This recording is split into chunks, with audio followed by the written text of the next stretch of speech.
Qisqa vaqt ichida trendga chiqishga ulgurgan, juda ham mazali qarsillagan vaflilarni barcha sirlari bilan vafelnitsasiz pishirishni ko'rsatib beraman.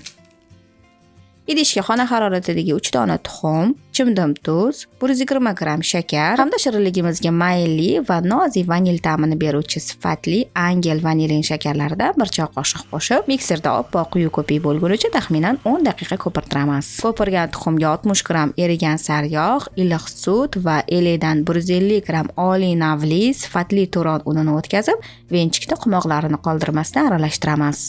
Xamir mana shunaqa suyuqroq konsistensiyada bo'lishi kerak. Agar xamiringiz bundan quyilib ketsa, tovaga surib bo'lmaydigan bo'lib qoladi. Shuning uchun unni sovotganingizda oz-ozdan solib e'tiborliroq bo'lasizlar. Qizigan tovaga 1 osh qoshiq xamirdan quyib, iloji boricha yupqa dumaloq forma beramiz. Vaflilarni past olovda pishirish kerak. Aks holda tez qizarib, xamirdagi namlik chiqib ketishga ulgurmasdan yumshoq vafli chiqib qoladi. Men gazni kichkina konforkasida o'rtadan sal pastroq olovda pishirib oldim. Birinchi tarafini qizartirib, ikkinchi tarafini ham ozgina pishiramiz va issiqligida ingichka tayoqchaga o'raymiz.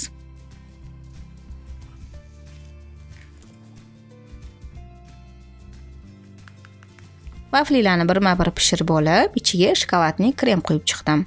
Ushbu krem tayyorlanish retseptini keyingi videoda qoldiraman. Xohishga ko'ra vaflilarni ichiga shokolad pastasi yoki qaynab quyultirilgan sut bilan to'ldirib chiqsanglar ham bo'ladi.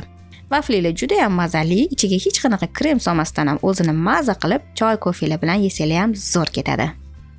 Dasturxoningiz fayzli, taom va pishiriqlaringiz esa doimo shirin bo'lsin. Keyingi videolarda g'oyibona ko'rishguncha, xayr.